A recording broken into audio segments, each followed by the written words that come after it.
Hi everybody, I'm Dr. John Douillard and welcome to LifeSpa.com. And today I want to talk about a brand new study just came out in November 2021. And it was a study that measured the impact of processed food and junk food on the production of greenhouse gases. This was a study done in all of New Zealand and all of Australia. And they measured the impact of the food we eat on the amount of greenhouse gases that were produced, right? So they found that on average, about 510 tons of greenhouse gases are produced in those two countries every year. 71 tons of that comes from the foods we eat, right? About 35% of that 71 tons comes from foods we sort of supposedly have to eat, like meat and grains and vegetables and things like that. But 34% comes from what we call discretionary foods, foods we don't have to eat, pastries and sweet drinks and sweet foods and candies and alcohol, things that we don't actually have to eat. Highly processed foods cause a significant amount of greenhouse gases. In fact, because of these processed foods, the amount of greenhouse gases that we produce, that the average human being produces per day is about 43. This includes not just the food that is how the food is processed, the waste of that food comes out to be about 43 pounds of CO2 per day.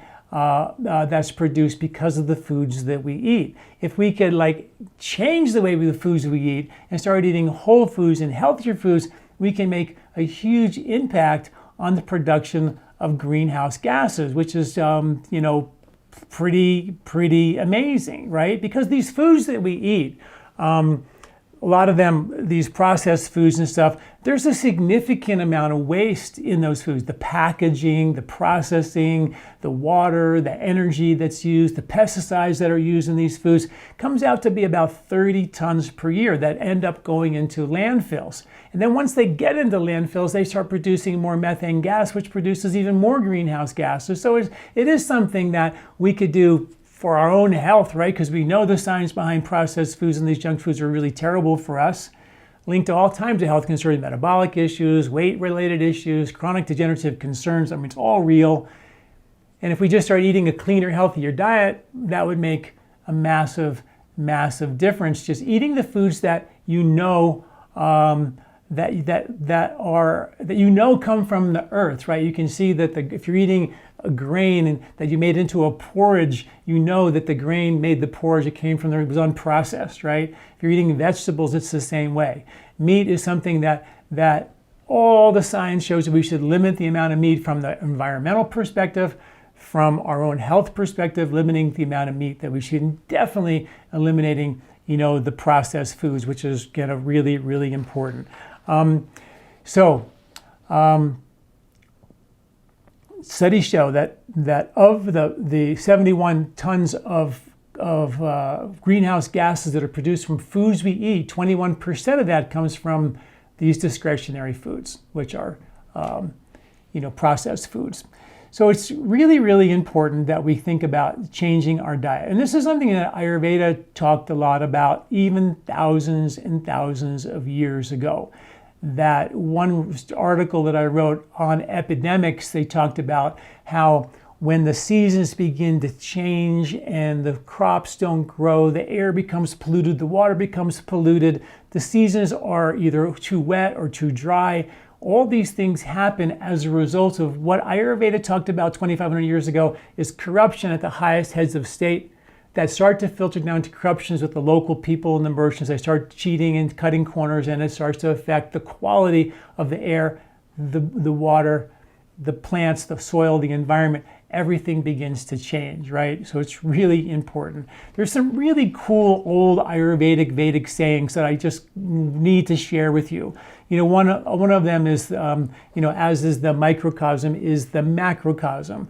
The Vedas, the Rig Veda, thousands of years ago, one of the oldest Vedic texts said that as is the atom, so is the universe. As is the microcosm, this body as is the macrocosm, the environment. The Rig Veda also said, which I think is so beautiful, it said, whatever I dig from thee, O earth. May they have quick recovery again. O purifier, earth, right? The earth being the purifier. May we not injure thy vitals or thy heart. Pretty kind of interesting, and I think pretty cool. You know, studies show that by 2050, we're going to have about 10 billion people on the planet. People are trying to figure out how we're going to feed that many people.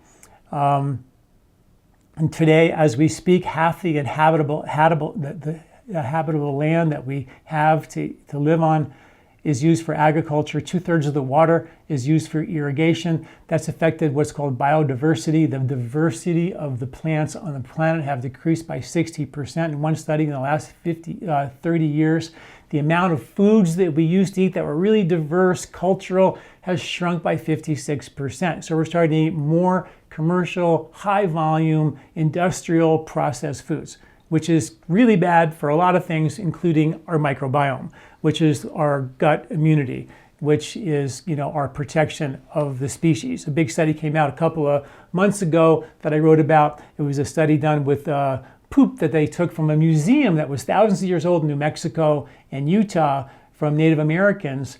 And they found that the number of bugs in their gut was so much more diverse. And then they looked at the modern poo and they found it was so lacking diversity that they linked that lack of diversity to what they called an extinction event, right? And this is because our foods are becoming so less diverse that we get less bugs, which is why we have to keep eating seasonally and doing all of these things. So the takeaway here that I think is kind of cool is one other kind of quote from the Rig Veda thousands of years ago. They said, "You give me," talking about the earth, "you give me and I give you," was the quote from the Rig Veda.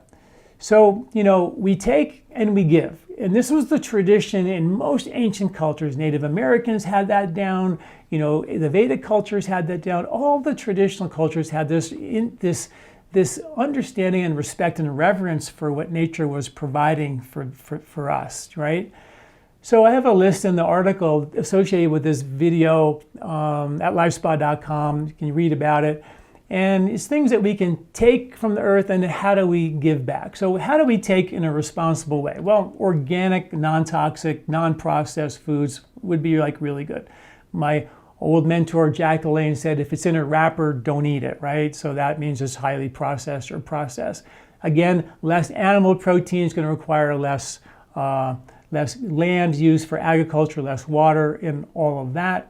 Eating from a seasonal perspective will allow us to get the foods in the season, get the right bugs in the right season. Of course, I have my book, The 3-Season Diet, but all that information is available for free. It's a great book, but that you can get the recipes and grocery lists and superfoods for every month of the year for free. It's called our 3-Season Diet Eating Guide. We publish that every single month with new research and new grocery lists and recipes for every month of the year to get us to all be connected to those circadian rhythms of nature, right? That's really important. You know, buy what you need as opposed to in bulk. Most of the stuff we get in bulk, we end up using as waste, which is not a good idea. Eat less food. Calorie restriction has been proven to be maybe the most powerful therapy we can do for our health, is to eat less food, because we indulge way more than we need. And there's so many ways to do that. Eating imperfect food. You know, my garden, I have yet to grow a straight carrot. I don't know how they do that, because my carrots come all weird and twisted. And there's companies that are one called Imperfect Food, where they actually sell you those foods, which are perfectly fine. They just don't look as pretty as the ones in the grocery store. But that, if you don't buy them, they just go into landfills, and landfills create methane, and that increases greenhouse gases. So imperfect foods are something that we really need to be thinking about. And then things that we can give, how we can give back to nature. You know, we're taking in a wholesome kind of a way, but how can we give back in a wholesome kind of a way? Well, grow your own food. I'm a rookie gardener that I keep trying to get better every year, but it's a wonderful journey of trying to understand how to grow a wild garden that's really tied to rhythms of nature, and seeds that fall from one plant at the end of during one summer will become the new harvest for the next season without having to plant. That's my little world. The farmers markets and the CSAs, community-sponsored agriculture kind of things you can grow from, plant more trees, shrubs, and flowers in your garden. Nature therapy, forest bathing, getting out into nature, breathing the air in the forest. It's different in the winter, summer, and spring. It's so therapeutic for our anxiety, for our health, and for our well-being. When we sit in nature and train that silence, there's a relationship between the silence that our consciousness creates and what nature kind of creates, which is that stillness of a forest. And there's a give-take there that I really think is important for us to kind of merge with. And the science is like really in on this. It's not like just some weird go for a walk in.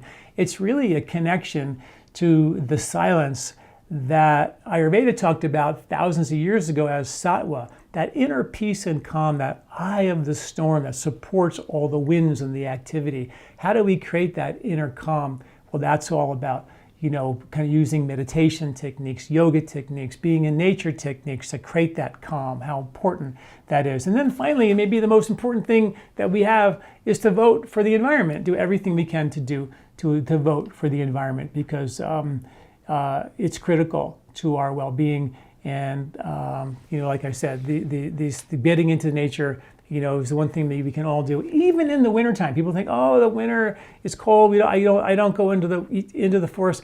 This shows that there's more diversity of microbes in the air in a forest in the winter than there isn't even in the summer, right? So getting into the nature and going to the parks and going for hikes and stuff in the winter is just as important and maybe even more healthy for us than even in the summer when it's obviously warmer and maybe a little bit more enjoyable because you can go dip in a river or whatever. Anyway, I hope you love this. It's a great article, I think, really great, very recent and very interesting research. The foods we eat will impact our environment through greenhouse gases. 34% of the greenhouse gases that come from food, which is about 71 tons per year in all of Australia and New Zealand, which is a lot of space. Just imagine what that is in America. 34% of that comes from processed foods. So we can get rid of those. We can make a dent and also help our own selves out as well. All right, thanks for listening. I'm Dr. John Douillard. Do you like this video? Don't forget to subscribe and share. This recording is brought to you by LifeSpa, where ancient Ayurvedic wisdom meets modern science. Get access to free health video newsletters by Dr. John at lifespa.com. These statements have not been evaluated by the FDA. These products are not intended to diagnose, treat, cure, or prevent any disease.